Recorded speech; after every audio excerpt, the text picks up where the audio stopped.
सो अब है इसका थोड़ा रूपरेखा हम देखें। इसका रूपरेखा अब्राहमी वाचा का क्या है? रूपरेखा, आउटलाइन। இப்போது நாம் இந்த ஆபிரகாமின் உடன்படிக்கை குறித்து ஒரு அவுட்லைன் பார்க்க போறோம்। இப்போது इंटरेस्टिंग है बहुत। कान लगा के सुना, ठीक है, मन लगा के सुनना, धन भी लगा, ठीक है ना, धन उसमें डालना। अब हम उसको काम करेंगे, है ना बाबू? क्या नाम तुम्हारा? खुशी, वेरी गुड। तो परमेश्वर ने जो अब्राहम से वाचा बांधा था ना, वो बांधने के लिए 50 साल लगभग लिया। कितने साल? 50 साल। अब वो 5 चरणों में परमेश्वर ने इसको किया है। ஆண்டவர் ஆபிரகாமுக்கு இந்த உடன்படிக்கை எடுத்துக்கொண்ட நேரம் காலம் 50 ஆண்டுகள் சுமார்। 5 கட்டத்தில் ஆண்டதை நடத்தினார் இந்த உடன்படிக்கை அவனுடைய உடைப்பு। पहले दूसरे तीसरे मतलब एक ही दिन में हो गया ना। முதல் 3 உடன்படிக்கையான ஒரே நாள்ல பண்ணிட்டார்। परंतु चौथी वाचा खास थी, आम नहीं। इसलिए वो खास वक्त लिया 50 साल 5 चरण में। இரண்டாவது உடன்படிக்கை இறை ஆளுகை உடன்படிக்கை, இது விசேஷமான உடன்படிக்கை, பொதுவானதல்ல। ஆகையினால் விசேஷம் டைம் எடுத்தார், விசேஷ கட்டங்களான நிறைவேற்றினார்। सबसे पहले परमेश्वर ने जो 2116 ईसा पूर्व में क्या किया? आब्राम को बुलाया। ஆண்டவர் 2116 கிமுல ஆபிரகாமை கூப்பிட்டா। मैंने कहा 50 उनका हुआ होगा उस वक्त में। நான் சொன்னேன் கிட்டத்தட்ட 50 வருஷம் அவனுக்கு அவன் வயசு இருக்கும் அப்படின்னு சொல்லி। तो ये बहुत एक अच्छा भक्त परिवार से नहीं आया। ये भक्तियों कुटुंबத்தில் आब्रहाम வரவில்லை। उसके पापा मूर्ति पूजा करने वाला था, मूर्ति बनाने वाला था। उसको उन लोग सोचे तो भक्ति करते हैं, आज भी वही लोग सोचते। लेकिन बाइबल बताती है ये भक्तिहीनता है। आप इसका जिक्र है दूसरा पत्र 2 अध्याय 6 वचन। और सदोम और अमोरा की नगरों को विनाश का ऐसा दंड दिया कि उन्हें भस्म करके राख में मिला दिया। ताकि वे आने वाले भक्तहीन लोगों को लोगों की शिक्षा के लिए सदोम और अमोरा शहर में रिलीजन का कोई कमी नहीं थी। लेकिन बाइबल बताती है उनका जो रिलीजन है, उनका जो रिलीजियसिटी है, उनका जो भक्ति है, उसे बाइबल बताते भक्तिहीन था। मतलब इट वाज नॉट थी, वो भक्ति नहीं थी, परमेश्वर இங்க சொல்லி இருக்குது 2:2:8 சோதோம் கொமரா என்னும் பட்டணங்களையும் சாம்பலாக்கி கவிழ்த்து போட்டு ஆக்கினைக்குள்ளாக தீர்த்து பிற்காலத்தில் அவபக்தியாய் நடப்பவர்களுக்கு அவர்கள் திருஷ்டாந்தமா வைத்து। அவபக்தி என்று சொல்லப்படுகிறது அப்படின்னா அந்த காலத்துல அவங்க மூர்த்தி அதாவது விக்கிரக ஆராதனை தான் அவங்களுடைய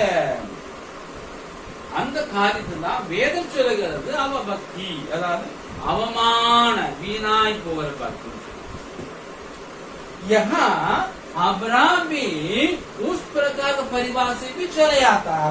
पापा मूर्ति पूजा करता है, मम्मी मूर्ति पूजा करती है, तो भैया लोग मूर्ति पूजा करते, सारे परिवार, सारे कनान, सारे समाज, सारे लोग वही करता था। उसके बीच में से एक व्यक्ति घर में क्या करता है? बुलाता है, छुप लेता है। ஆபிரகாம் தகப்பனும் விக்கிரகாரம் பண்றான், தாயும் பண்ணதா, அவன் அண்ணன்மார்களும் பண்றாங்க, குடும்பம் பண்ணுது, உறவுகள் பண்ணுது, சமுதாயம் எனக்கு சமூகம் பண்ணுகிறது, அவன் தேசமே பண்ணிட்டு விக்கிரகாரம்। அதுல இருந்து அவன் ஒருவர் நினைக்கிறாரு அழைக்கிறார்। Why? You वो मूर्ति पूजन नहीं था ஏனென்றால் அவன் விக்கிரகாராதனை காரணம் இருக்கவில்லை कुटुंबमे समुदाय सारे पूरे परिवार पूरे खानदान पूरे समाज पूरे देश मूर्ति पूजा करते हुए एक व्यक्ति अलग है सारे संसार बिगड़ गया उसके बीच में एक मुंह को परमिशन देगा सिया वैसे हमारे अब्रामी मूर्ति पूजा नहीं करने वाला था उनके बीच में परमिशन निकाल अपने लिए अलग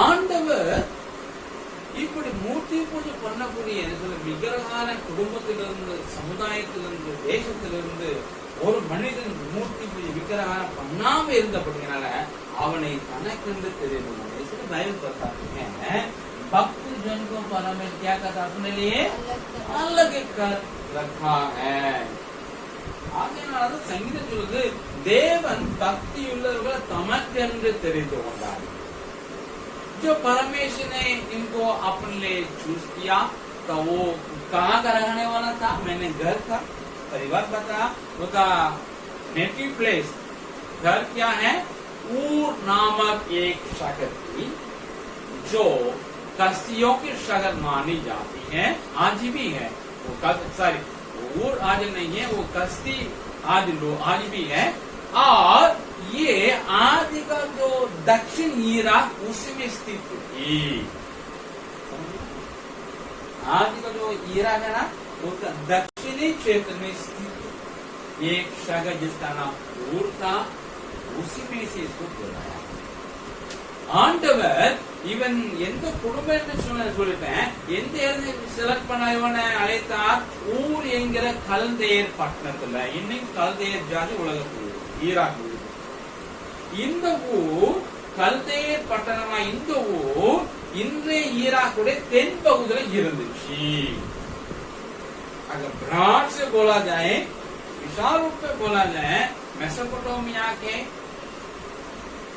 पूर्वी क्षेत्र में इन विषयों में जो पढ़ा मेसोपोटामिया जिक्र है परमेश्वर जी ने इनको बुलाया इनको वायदा देकर बुलाया प्रतिज्ञा देकर बुलाया आओ आप ऐसा करो ऐसा बनाइए परमेश्वर ने इनको प्रतिज्ञा देकर के वादा देकर के बुलाया उसका आप पढ़ेंगे उत्पत्ति 12 का 1 और 2 3 है ஆண்டவர் அவனை அழைக்கும் பொழுது அவனுக்கு வாக்கு கொடுத்து அழைக்கிறார் பிராமிஸ் பண்ணி தான் கூப்பிடுறார் சும்மா கூப்பிடல பாப்பா இதை செய்வேன் அதை செய்வேன் அவனுக்கு வாக்கு சொல்லி அழைக்கிறார் அது ஆதியாகமம் 12:1-2-3 வசனங்கள் இருக்குது समझ परमेश्वर बुलाया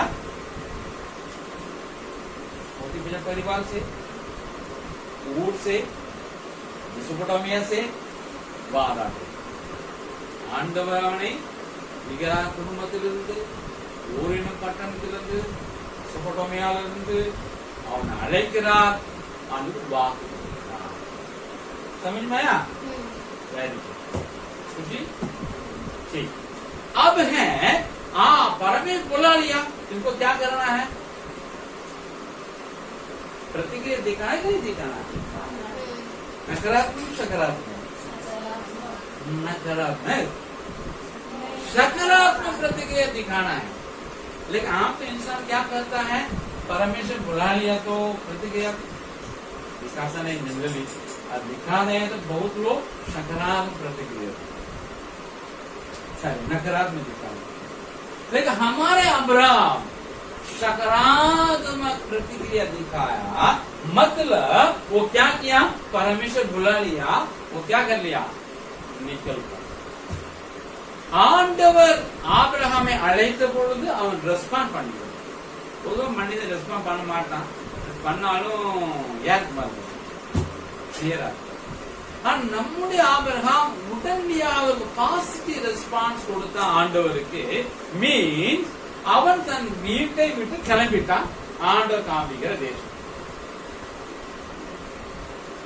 சரிங்களா उत्पत्ति 12 का 1 2 3 यहोवा ने अब्राहम से कहा, अपने देश और अपने कुटुंबियों और अपने पिता के घर को छोड़कर उस देश में चला जा जो मैं तुझे दिखाऊंगा, और मैं तुझसे एक बड़ी जाति बनाऊंगा और तुझे आशीष दूंगा और तेरा नाम महान करूंगा और तू आशीष का मूल होगा।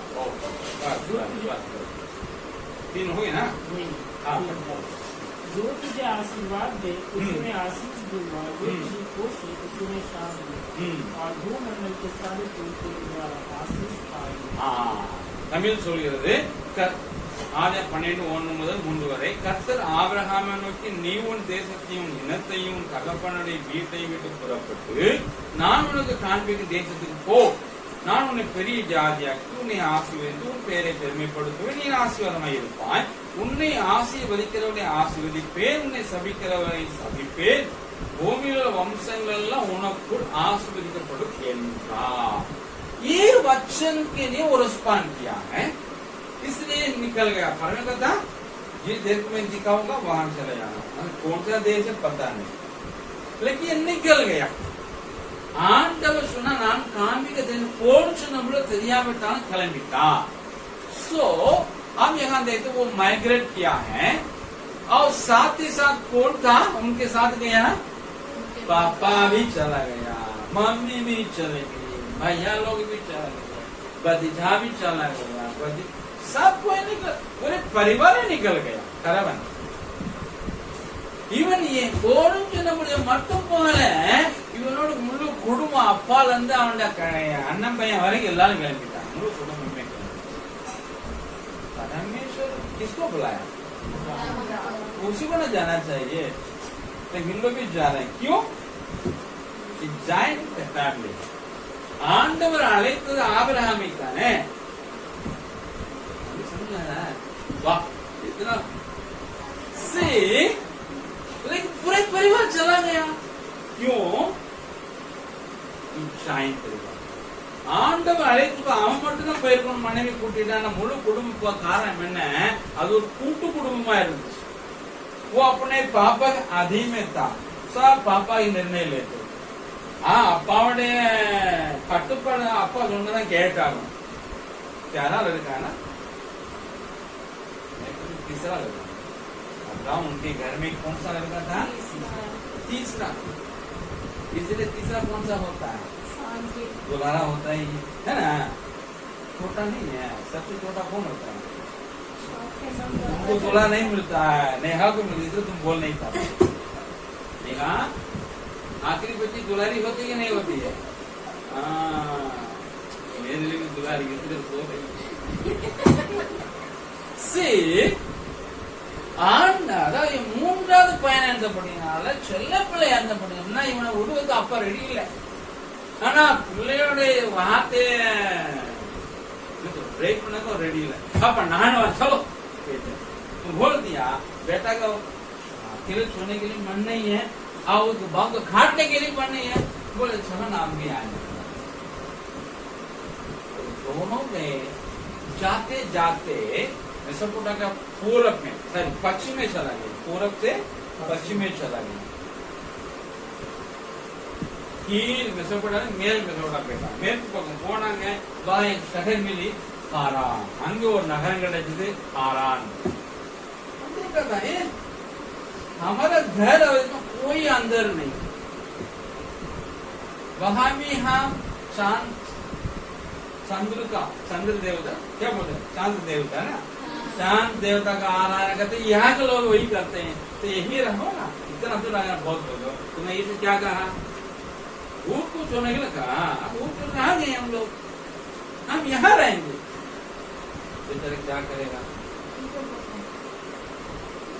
अकेला कितना पापा का सामना करेगा? भैया है और पूरा परिवार ठीक है, पापा रह गए।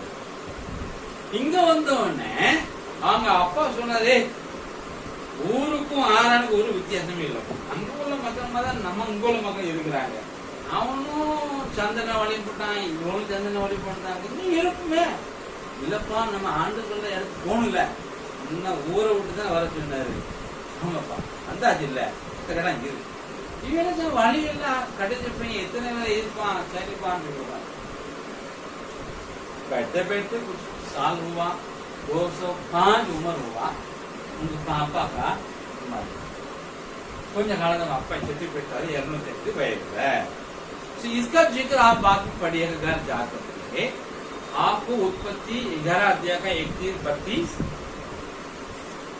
और प्रेरित काम 7 का 4 वचन का अगला बात, मतलब फर्स्ट இத குறித்த ஒரு ரெஃபரன்ஸ் உங்களுக்கு வேணும்னா ஆதியாகமம் 11 அதிகாரம் 31 32 வசனங்கள், அப்புறமா அப்போஸ்தலர்களுடைய 7வது அதிகாரம் 4வது வசனம் முதல் பகுதி பார்க்க गया आ गया रह गया आधा रास्ता। जब पापा मर गया तब वर्ष है आपको 291 ईसा पूर्व है। तो क्या किया है, क्योंकि पापा बहुत बड़ा क्या था, ऑब्स्टेकल, क्या बोल रहे, हाँ रुकावट था, पापा मर गया। बाकी सब आप रहिए, भैया रहो, सब कोई रहिए, आप चला जाएंगे। ये अकेले निकलते एक और भी आदमी आ गए, उनको बन जाता, और अब सच हम भी आएंगे आपके साथ।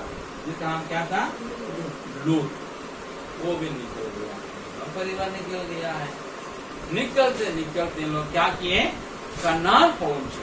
क्या पर में यहाँ का अगुवा किया है, जिसका नाम आज इजराइल बोलते हैं, वहां पहुंच गया है। उसका जिक्र है उत्पत्ति 12 अध्याय का 4-5 में है, प्रेरित काम 7 अध्याय का 4 वचन का पिछला भाग में है। और वहां रहते समय वो घर के समान नहीं रखा, लेकिन अपना तंबू को शिफ्ट करते गए, जैसा हम लोग करते हैं ना, उधरिया में, राजेंद्र नगर में, अब कहा लोहरीपुर में, पता नहीं कल हम कहाँ जाएंगे, हमें घबरा, हमको संग्राम सो वहां वो एक बाहरी व्यक्ति के समान ही जिंदगी पर जीवन बिताया। इसके बारे में उत्पत्ति 12 अध्याय 6 से लेकर 10, 13 अध्याय का 1 से 4 और 18 वचन, उसके बाद प्रेरित काम 7 अध्याय का 5 में आप पढ़ सकते। அதாவது ஆபிரகாம் இங்க வந்ததுக்கு அப்புறம், அப்பா இறந்ததுக்கு அப்புறம் இவன் சொல்லிட்டான், எல்லா குடும்பம் சொல்லிட்டான் பாய் அப்படின்னு சொல்லி நான் போறேன் அப்படின்னு கிளம்பிட்டான். ஆனா கிளம்பும் போது அவனுடைய அண்ணன் பையன் தானே லோத்தும் குடும்பமும் சேர்ந்து வந்துச்சு, இதுப்பா நானும் வர்றேன் அப்படின்னு கிளம்பிட்டாங்க. இந்த வருஷம் 2091 கிமு இந்த ஆண்டு, அப்ப அவன் வயசு 75. இந்த வந்த உடனே அவன் அந்த தேசத்துக்கு வந்த, அதுதான் கானான் தேசம், ஆண்ட கொண்டு வந்து சேர்ந்த தேசம், இன்றைக்கு இஸ்ரவேல் என்று சொல்லுகிறார்கள். இந்த தேசத்துல அவன் ஒரு அந்நியனாக பரதேசியாக தான் இருந்தான ஒழிய தேசத்து வாசியாக இருந்ததே இல்லை. இந்த காரியங்களை ஆதியாகமம் 12:4-5 அப்போஸ்தலர்கள் 7வது அதிகாரம் 4வது பின்பகுதியும் சொல்லுது. கூடவே ஆதியாகமம் 12:6-10, 13:1-4, 18 வசனம், அப்போஸ்தலர்கள் 7:5 படிச்சுன்னா எப்படி பரதேசியா இருந்தான்னு சொல்றேன். समझ बुलाया गया, आया, ठहर गया, फिर पहुंच गया। समझ में ஆண்டவர் அழைத்தார், கிளம்புனா, வழியில் தங்குனா, இப்ப வந்து சேர்ந்துட்டான்। अब है यहाँ आने का परमेश्वर क्या किया, फिर उसे बोला, आ गया, मेरे जहां में आ गया। परमेश्वर फिर दोबारा उनका वाचन प्रतिज्ञा को, वायदों की क्या किया है, और दृढ़ किया। हाँ, उसको पढ़ेगा, उत्पत्ति 12:7 में लिखा है। तब यहोवा ने अब्राहम को दर्शन देकर कहा, यह देश मैं तेरे वंश को दूंगा। और उसने वहाँ यहोवा के लिए जिसने उसे दर्शन दिया था। ठीक है, हम यहाँ देखते हैं। अतः ஆண்டவர் இந்த ஆபிரகாம் இந்த கானானுக்கு வந்த உடனே முதல்ல வாக்கு கொடுத்த ஆண்டவர் திரும்பவும் அந்த வாக்கை கொடுத்து உறுதிப்படுத்துகிறார். இதை குறித்து 12:7 ஆதியாகமத்துல வாசிக்கிறேன் உங்களுக்காக. கர்த்தர் ஆபிரகாமுக்கு தரிசனமாகி உன் சந்ததிக்கு இந்த தேசத்தை கொடுப்பேன் என்றார். கொடுப்பேன் சொன்னது திருப்பி சொல்றாங்க। कुछ साल हुआ, कुछ साल के बाद परमेश्वर ने क्या किया है, वो फिर परमेश्वर कंफर्म करता है आपको 13 अध्याय का 14, 15, 16, 17 वचन पढ़िएगा तो आपको मालूम होगा ஆண்டவர் திரும்ப சில வருஷங்கள் என்ன செய்கிறார் சொன்னதை இன்னும் ஸ்ட்ராங்கா சொல்றாரு. அந்த வாக்குத்தத்தை குறித்து ஆதியாகமம் 13ஆம் அதிகாரம் 14 முதல் 17 உள்ள வசனங்களை எழுதியிருக்கிறது. இது என்ன கான்டெக்स्ट, ये कौन सा कॉन्टेक्स्ट की संदर्भ में परमेश्वर कहता मैं आपको बताता हूँ. जब लूत आया ना, भतीजा आया ना, नहीं आया, अब्राहम का भतीजा आया ना, आया, इसके का उसको भी आशीष मिली, जो बहुत आशीष हो गया. क्या हो गया, लूत के और अब्राहम के दोनों जो चरवाह लोग हैं उनके बीच में झगड़ा हो गया पानी के लिए या घास के लिए. इन लोगों बहुत सारे भेड़ बकरी तो सुनने में आया अब्राहम को, भतीजा बाबू इतना बड़ा विशाल जमीन हमारे सामने है, चलो ना जहाँ तुम्हें अच्छा लगा वहाँ जाओ, जहाँ जिसको तुम छोड़ोगे उसको हम ले लेंगे. इस प्रकार दोनों अलग हो गया. दोनों अलग होने के बाद परमेश्वर क्या करता है, बोलता है ये दे तो तुमको दूंगा, तुम्हारे वंश को दूंगा, हमेशा के लिए दूंगा, हमेशा के लिए दूंगा. परमेश्वर दूंगा. तो तीसरा बार परमेश्वर वहां प्रतिज्ञा को और दृढ़ करता है. ஆபிரகாம் வீட்டு லோத்து பிரிந்து போனதுக்கு அப்புறம் தான் ஆண்ட இன்னும் ஸ்ட்ராங்கா அவனுக்கு வாக்குத்தத்தம் கொடுக்கிறாரு. சொன்னதே திருப்பி சொல்றாரு, இந்த தரவே தருகிறேன். सामने देखते परमेश्वर तीसरा बार उसको क्या करता है, दृढ़ करता है. ஆண்ட மூன்றாம் முறையா வசனத்தை வாக்குத்தத்தத்தை உறுதிப்படுத்துகிறார். अब चौथा क्या हुआ है, कुछ साल के बाद परमेश्वर जिनको 85 उम्र हो गया तब परमेश्वर को वाचा बांधता है. अभी तो बुलाया वायदा दे करके, फिर आने के बाद एक बार वायदा को दृढ़ किया, फिर परमेश्वर ने भतीजा अलग होने के बाद फिर बोल रहा मैं तुमको दूंगा. और चौथा बार परमेश्वर करता है, फिर भी बोलता है लेकिन अभी वाचा बांध देता है, संधि बना देता है. जिसका जिक्र है पूरे 15वां अध्याय में है. उत्पत्ति के खास करके पहला वचन से 7वां वचन, फिर 8 से लेकर के 21वां वचन तक लिखा होता है. ஆண்டவர் வாக்கு கொடுத்து அழைத்தார், வந்து சேர்ந்தக்கார வாக்கை உறுதிப்படுத்தினார். அப்புறமா லோத்து அவன் பிரிந்த திரும்ப வாக்கு ஆண்டவர் இன்னும் ஸ்ட்ராங்கா ஆக்குறார். இப்ப கொஞ்ச காலத்துக்கு நாலாவது என்ன செய்யற ஆண்டவர் அவனோட உடன்படிக்கை பண்ணி வாக்குத்தத்தத்தை இன்னும் ஸ்ட்ராங்கா ஆக்குறாரு. அப்பான வயசு 85. இதை குறித்து ஆதியாகமம் 15வது அதிகாரம் சொல்லப்பட்டிருக்கிறது. குறிப்பாக 1 முதல் 7 வசனங்கள், அப்புறமா 8 முதல் 21 வசனங்கள் எழுதப்பட்டிருக்கு.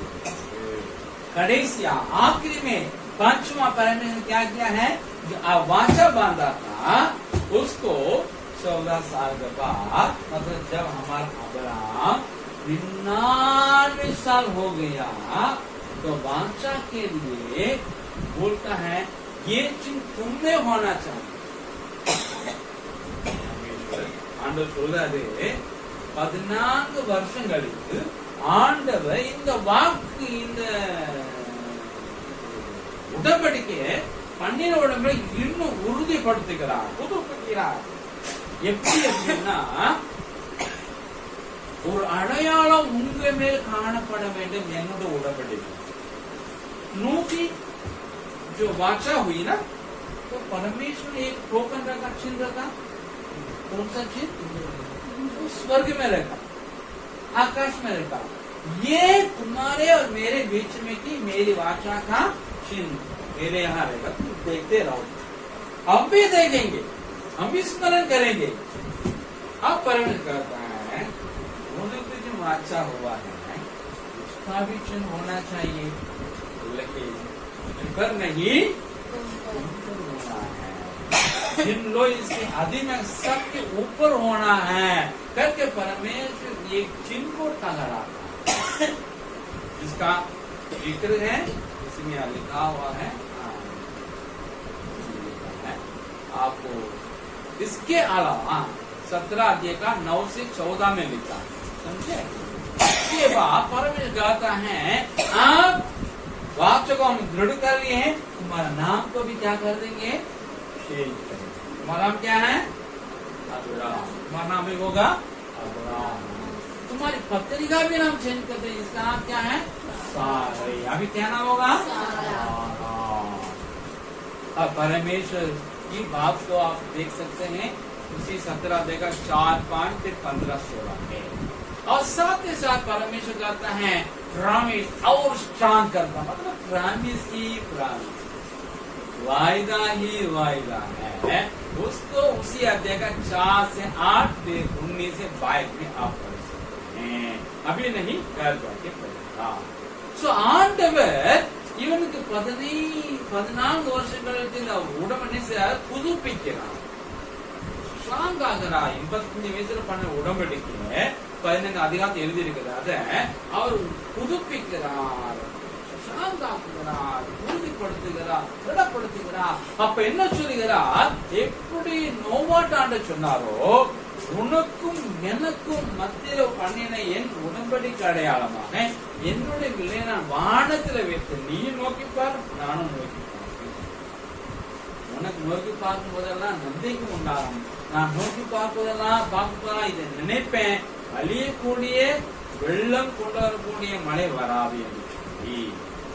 ஆனா இன்னைக்கு ஆண்டவர் ஆபிரகாம் சொல்லுகிறார், இந்த உடன்படிக்கை அடையாளம் என் மேல இருக்க கூடாதுப்பா, உன் மேல இருக்கணும், இது உடன்படிக்கை உட்படுகிற சந்ததி மேல இருக்கணும் அப்படின்னு ஒரு அடையாளத்தை கொடுக்கிறார். அதை குறித்து 17 அதிகாரம் 9 முதல் 14 வருஷங்கள் எழுதப்பட்டிருக்கிறது. அதோடு கூட நிக்காம ஆண்டவர் அவங்களோட பெயரை மாத்திருக்காரு. ஆபிரகாம் பேர் மாறப்பட்டு ஆபிரகாம் ஆகிட்டார். சாராய் மனைவி பேரு சாரா என்று மாற்றப்படுகிறது. இதை அதே அதிகாரத்தில் 4, 5, 17, 16 வாசிக்கிறோம். அதே அதிகாரத்தில் 4 முதல் 8 வரை வசனங்கள், 19, 24 வசனங்கள்ல ஆண்டவர் என்ன சொல்லுகிறார், அவங்களுக்கு இன்னும் வாக்குத்தத்தங்கள் கொடுத்து பலப்படுத்துகிறார். सो अगले बुलाया, प्रॉमिस को और दृढ़ किया, फिर और दृढ़ किया, वाचा बांधा, उसका नबी नहीं कर इसके लिए ऊंचा साल लगा, मतलब 75 उम्र में चले आया, हम आपको बता रहे हैं। और 99 साल में क्या हुआ, वाचा दृढ़ हुआ। कनान में 24 साल, कनान आने से पहले पूर्व में बुलाने वक्त से लेकर आगे वहां से निकलने वक्त तक 25 साल हुआ होगा। ஆண்டவர் இவனுக்கு இந்த உடன்படிக்கையை பண்ணி முடிக்க அவர் 49 வருஷங்களை அநேகமா எடுத்திருக்கார். 75 வயசு வந்துட்டு அவங்களுக்கு, ஆனால் 99 வயசு தான் அவன் உடன்படிக்கை ஆண்டவர் உறுதிப்படுத்துகிறார். சோ இந்த வருஷங்கள் 75, 90 வரைக்கும் 24 வருஷம். அப்போ 25 வருஷம் கண்டிப்பா நடந்திருக்கும். ஊர்பட்ட அலைச்சல் இருந்து ஆறாம் வந்து தங்கி அந்த வரைக்கும் 25 கண்டிப்பா. சோ ஆண்டவர் அழைத்து வாக்கு திரும்ப கொடுத்து காணல, அதை உறுதிப்படுத்தி லோத்து போனதுக்கு அப்புறம் திருப்பி ஆண்டு அவனுக்கு உடன்படிக்கை பண்ணி கடைசியா அவனுக்கு அதை உறுதிப்படுத்துகிறார். 5 காரியங்கள், 5 கட்டங்களை பார்க்கிறோம். 5 चरणों में इसको हम देख सकते हैं। इसका क्या विशेषता है ये मैं बंद करता हूँ, चौथा आज नहीं जाएंगे। तो ये विशेषता क्या है, ये वाचा है निशरत, कोई शरत नहीं। शरत किसका शरत है, परमेश्वर बोला मेरा शरत रहेगा मेरे लिए, तुम्हारे शरत नहीं। ऐसा कोई है, कोई लिस्ट बनाता है अपना मकान किराएदार को शरत नहीं, मकान अपने शरत रखता, ऐसा कोई मकान मालिक है? बोलेंगे ऐसा कोई करता तो क्यों बोलेंगे ना? तो हमारा परमेश्वर क्या किया है, अपने लिए शरत बनाया, लेकिन दूसरी पार्टी शरत बनाया ही नहीं। इसलिए ये अनकंडीशनल वन, इसका ये जो वाचा टोटली पूरा परमेश्वर पर निर्भर है, अब्राहम पर निर्भर है। यूनियन हम लोग लेते हैं, क्या हमारा कोई शरत है? यीशु मसीह ने कहा मैं सबके लिए लहू बहाता हूँ, शरीर को छोड़ने देता। ये शरत यीशु मसीह का है। सब आइए आइए बोल दिया, किसमें? वाचा में। ஆண்டவர் இதுல நிபந்தனை இல்லாம உடன்படிக்கை ஏற்படுத்துகிறார். நிபந்தனையற்ற உடன்படிக்கை. உலகத்துல யாருமே நிபந்தனை உடன்படிக்கை பண்ண மாட்டாங்க. இந்த ஒரு ஆளு முன்னாள் உடன்படிக்கை பண்றாரு அப்படின்னா கண்டிப்பா அவர் உடன்படிக்கை அவனுக்கு போட்டு தனக்கு போட மாட்டார் பொதுவா. இங்க ஆண்டவர் தனக்கு உடன்படிக்கை பண்ணுகிறார், தனக்கு நிபந்தனை விதிக்கிறார். ஆபிரகாமுக்கு நிபந்தனை விதிக்கவில்லை. முழுக்க முழுக்க இந்த உடன்படிக்கை ஆண்டவரை சார்ந்ததை ஒழிய மனிதனை சார்ந்தது அல்ல. दूसरा, ये जो वाचा मैंने कहा ईश तांत्रिक वाचा है, ये आने वाले 4 ईश तांत्रिक वाचा के लिए एक आधार है। इसके ऊपर ही अन्य वाचाओं को परमेश्वर बनाता है. ஆண்டவர் பண்ணி இந்த இறை ஆளுமை உடன்படிக்கை இனி ஒரு 4 இறை ஆளுமை உடன்படிக்கைக்கு பேஸ் தளமாக மாறியது. இதுக்கு மேலதான் ஆண்டவர் அடுத்த 4 உடன்படிக்கை மனிதர்களோட பண்ணுகிறார். और परमेश्वर जो कुछ पहले किया इस वाचा के पहले वो, और अब परमेश्वर जो करने लगा मानव इतिहास में और जो करता रहेगा, ये तीनों इसी वाचा पर ही निर्भर, इसी वाचा में फिट हो गया है. அதாவது ஆண்டவர் செய்ய ஆரம்பித்த காரியங்களும் மனித வரலாற்று இதுவரை ஆண்டு செய்திருக்கிற காரியங்களும் மனித வரலாறு முடிவடையும் வரைக்கும் ஆண்டு செய்ய போகிற காரியங்களும் இந்த ஆபிரகாமின் உடன்படிக்கையிலேயே ஃபிட் ஆகிவிட்டது. இதுதான் இதனுடைய விசேஷம். உலகத்துல என்ன நடந்தாலும் நாம ஆபிரகாம் உடன்படிக்கை பார்த்தோம் புரிஞ்சுக்கிறோம். जो कुछ दुनिया में होती है इसको समझना हमको क्या करना होगा? अब्राहम की वाचा को देखेंगे, स्टडी करेंगे, समझ में आ जाएगा. तो इजराइल और फलस्तीन बीच में जो झगड़ा हो रहा है, लड़ाई युद्ध समझना है. इस वाचा को समझने की कोशिश. जो कृष्ण इस वाचा को समझता नहीं है वो कृष्ण किसका सपोर्ट करेगा?